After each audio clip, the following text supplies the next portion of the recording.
बस एक दिन आप औरत बनकर देखिए, सब पता चल जाएगा औरतों के लिए ये दुनिया कैसी है। शरीर हमारा फैसला उनका, शरीर हमारा फैसला उनका। बस एक दिन के लिए औरत बनकर देखिए, पता चल जाएगा औरतों के लिए दुनिया कैसी है।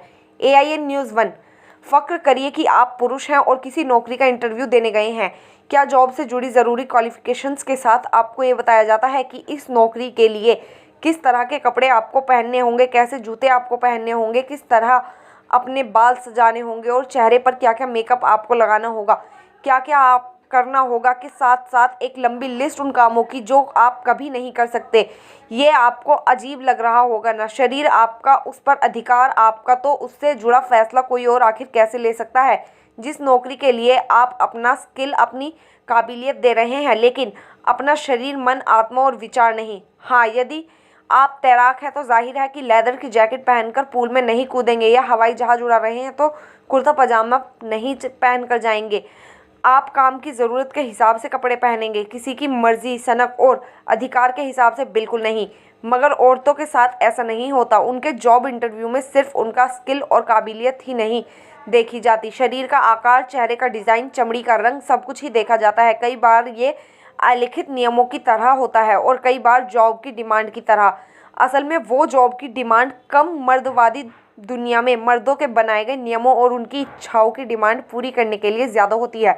हाल ही में एयर इंडिया ने अपनी एयर होस्टेस और केबिन क्रू वगैरह के लिए गाइडलाइंस भी जारी की हैं। ये गाइडलाइंस काम की, वर्क कल्चर की, परफॉर्मेंस की, बिहेवियर की गाइडलाइंस नहीं, बल्कि ये गाइडलाइंस है मेकअप और कपड़ों की।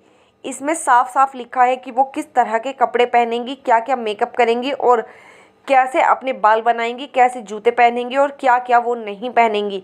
चूँकि एयर होस्टेस और केबिन क्रू में लड़के भी होते हैं, तो इस गाइडलाइन में उनके लिए भी इसमें विशेष ताकीद की गई है। लेकिन दोनों से की जा रही मांगें और सोशल मीडिया पर उस पर आ रही प्रतिक्रियाएं बिल्कुल ही अलग हैं। लड़कियों से कहा गया है कि उनके लिए बाल बांध कर रखना, लिपस्टिक, काजल और आई शेडो लगाना सभी अनिवार्य हैं।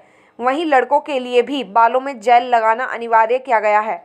लड़कियों के लिए मेकअप की लंबी लिस्ट और लड़कों के लिए केवल बालों में जेल। सोशल मीडिया पर लोगों को हंसी सिर्फ लड़कों के लिए बनाए गए नियमों पर ही आ रही है। लड़कियों से जबरन करवाया जा रहा मेकअप उन्हें बिल्कुल विचित्र नहीं लग रहा। बेचारे लड़कों के लिए ये कैसा दुख भरे स्यापे हैं। लड़कियों के क्या है, उन्हें तो आदत है कई तरह से नियमों का पालन करने की। मर्दों के लिए खुद को सजाने की, देह और सूरत को ही अपना सबसे कीमती खजाना समझने की। सैकड़ों सालों से औरतों का यही तो घुट्टी पिलाई गई है कि औरतों का सबसे बड़ा हथियार और सबसे बड़ी कमजोरी उसका शरीर ही है। ये पहली और आखिरी बार तो नहीं कि लड़कियों के कपड़े और चेहरे, बाल, सब कुछ से नियम कंपनी तय कर रही है। 3 साल पहले जापान की एक कंपनी ने महिलाओं के लिए दफ्तर में हाई हील्स पहनकर आना बिल्कुल ही कंपलसरी कर दिया था। लेकिन जब महिला इस नियम के खिलाफ कोर्ट पहुंच गई तो वहां के हेल्थ और लेबर मिनिस्टर ने सार्वजनिक रूप से ये बयान दिया कि ये नियम सही और ज़रूरी है। औरतों के लिए ऑफिस में हाई हील्स पहनना अनिवार्य होना ही चाहिए। ये तो कुछ भी नहीं। आपको थोड़ा अजीब इसलिए भी लग रहा है क्योंकि अब वक्त बदल रहा है। अब आप अभी बात बात पर देश में, समाज में, कानून में जेंडर बराबरी की बात करने वाले युग में रह रहे हैं। लेकिन ये ज़्यादा पुरानी बात नहीं है। आज से महज 30 साल पहले तक फैशन मॉडलिंग की दुनिया में आने वाली औरतों के लिए नियमों की एक लंबी फहरिस्त थी। इन नियमों में ये भी शामिल था कि उनका वज़न एक खास पैमाने से ऊपर बिल्कुल नहीं हो सकता।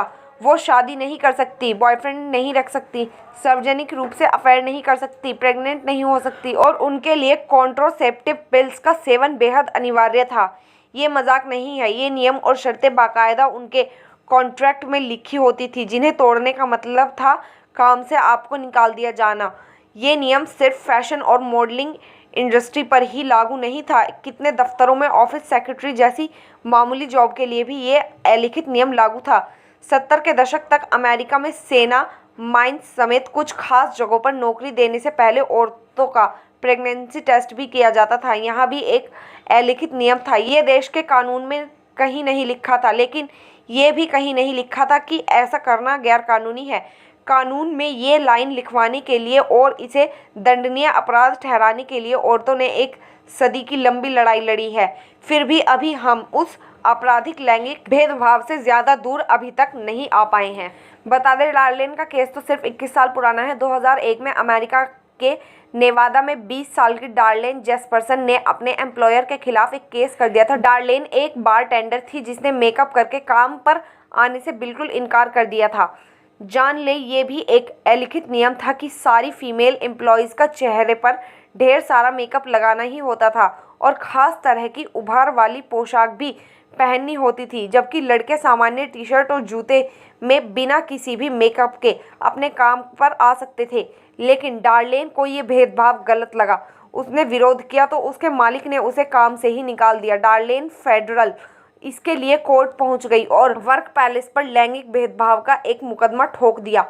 और उस मुकदमे का फैसला क्या आया? कोर्ट ने कहा कि लड़कियों से मेकअप की डिमांड करना हमारे सोशल कल्चर का ही एक हिस्सा है, ये कोई लैंगिक भेदभाव नहीं है और डार्लिन केस हार गई। कोर्ट ने बार के मालिक से कहा कि अब तो आप ये केस जीत ही गए हो, अब अनुकंपा के आधार पर डार्लिन को वापस अपने यहाँ नौकरी पर रख लीजिए। चूँकि आजकल अच्छे एम्प्लॉय कहाँ मिलते हैं, इतनी मामूली बात पर नौकरी से निकालना बिल्कुल भी ठीक नहीं है। जी हाँ, ये आपने ठीक पढ़ा। कोर्ट की नज़रों से डार्लिन को नौकरी से निकालना कोई भेदभावपूर्ण नहीं था, लेकिन दया करके उसे वापस नौकरी दे दी गई थी। 2006 में ये फैसला आया था, सिर्फ 14 साल पहले। तो ये क्या आपको सिर्फ ऐसा लगता है कि दुनिया बदल रही है? दिन रात चारों ओर जेंडर बराबरी का राग सुन सुनकर आपके कान तो पक ही चुके हैं, लेकिन देख लीजिए, आज भी लिपस्टिक लगाने से इनकार करने, ऑफिस में हाई हील्स पहनने से इनकार करने पर किसी महिला की नौकरी बिल्कुल जा सकती है और कोर्ट को इसमें लैंगिक भेदभाव जैसा भी कुछ नज़र नहीं आएगा। दुनिया जाहिर तौर पर बदलती है, लेकिन उतनी भी नहीं जितनी मर्दों को ये बदलती नज़र आती है। आप एक औरत की तरह बस एक दिन दफ्तर जाकर देख लीजिए, एक दिन उसकी तरह सड़क पर चलकर देख लीजिए, एक दिन अपने शहर की पब्लिक बस में चढ़कर तो देख ही लीजिए, एक रात 12 बजे अकेले ऑफिस से घर ड्राइव करके देख लीजिए, सड़क पर, ट्रेन में या किसी भी सार्वजनिक जगह पर बस एक दिन औरत बनकर अकेले होकर देख लीजिए। आप देख नहीं सकते क्योंकि आप औरत हो नहीं सकते। मेरा यकीन करिए, अगर आप हो भी गए तो आप बिल्कुल भी सह नहीं पाएंगे। आप एक दिन, एक पल के लिए भी वो ज़िंदगी सह नहीं पाएंगे जो हम औरतें रोज़ जीती हैं। जीवन के हर कदम पर भेदभाव का हम सामना करती हैं। हम पर दबाव है कि हम दफ्तर बिना मेकअप नहीं जा सकते। हम पर दबाव है कि हमें सबसे मुस्कुराकर ही बात करनी है। जाने किस बराबरी की बात कर रही हैं ये औरतें। यकीन मानिए, हम उससे बहुत ही कम कर रहे हैं। जितना दुख, डर और गुस्सा हमारे दिलों में है, अभी तो हमने सच कहना बस शुरू ही किया है। सच्चाई बराबरी की में जाने कुछ बातें। नंबर 1, आलिया को कैरेक्टर सर्टिफिकेट बांटने वाले रणबीर से क्यों नहीं पूछते कि 7 महीने में आखिर तुम पापा कैसे बन गए। आलिया भट्ट और रणबीर कपूर के घर में एक नन्ही मेहमान आई है। मौका खुशी का है तो खुशी की बातें होनी चाहिए थी, लेकिन क्या आपको पता है कि उस नन्ही परी के जन्म के कुछ ही घंटों बाद गूगल और ट्विटर समेत पूरे सोशल मीडिया पर जो कहानी ट्रेंड कर रही थी, उसमें बस एक ही सवाल था कि आखिर आलिया भट्ट 7 महीने में माँ कैसे बन गई। नंबर 2, पत्नी अगर पढ़ाई लिखाई या पैसे में पति से बेहतर है तो बाहर भले ही उसकी कितनी भी तारीफ हो, लेकिन बंद कमरे में पति की हिंसा उसे झेलनी ही पड़ेगी। मेरी गलतियों को मेरे साथ सो जाने दो, तुम्हारी याद में जलता मेरा सिर बहुत जल्द पानी में समाकर ठंडा हो चुका होगा। भगवान हमेशा तुम्हारे साथ रहे। मेरी जिंदा बच गई, दोबारा कोशिश हुई लेकिन वे फिर बच गईं। इस दौरान कई स्त्रियों के साथ रह चुके उसके पति ने अपनी पूर्व पत्नी को सनकी और मर्दखोर बताते हुए कह दिया कि उसके पास तर्कों के अलावा बात करने को कुछ और था ही नहीं। नंबर 3, डियर मेन, आप भी तो दीजिए वर्जिनिटी का सबूत। लड़कियों से पवित्रता का सर्टिफिकेट मांगने वाले लड़के भी तो बताएं वो कितने अनछुए हैं अब तक। ये किसी आदिम युग की बात नहीं। 10 दिन पहले आपके घर से बस कुछ 100 किलोमीटर दूरी इसी देश के एक गांव में हुई घटना है। बिहार के मोतिहारी जिले में एक लड़का बारात लेकर शादी करने गया। पूरे धूमधाम के साथ शादी हुई। माता पिता ने अपनी हैसियत पर सब कुछ खर्च कर दिया कि बेटी ससुराल में सुख ही पाएगी, मगर उससे उसकी वर्जिनिटी का सबूत मांगा जाता है। Bureau report, AIN news 1। हमसे जुड़े रहने के लिए हमारे YouTube चैनल को सब्सक्राइब करें और बेल आइकन को दबाएं। और आप ये वीडियो अगर फेसबुक पर देख रहे हैं तो लाइक ज़रूर करें और ज़्यादा से ज़्यादा शेयर करें। धन्यवाद।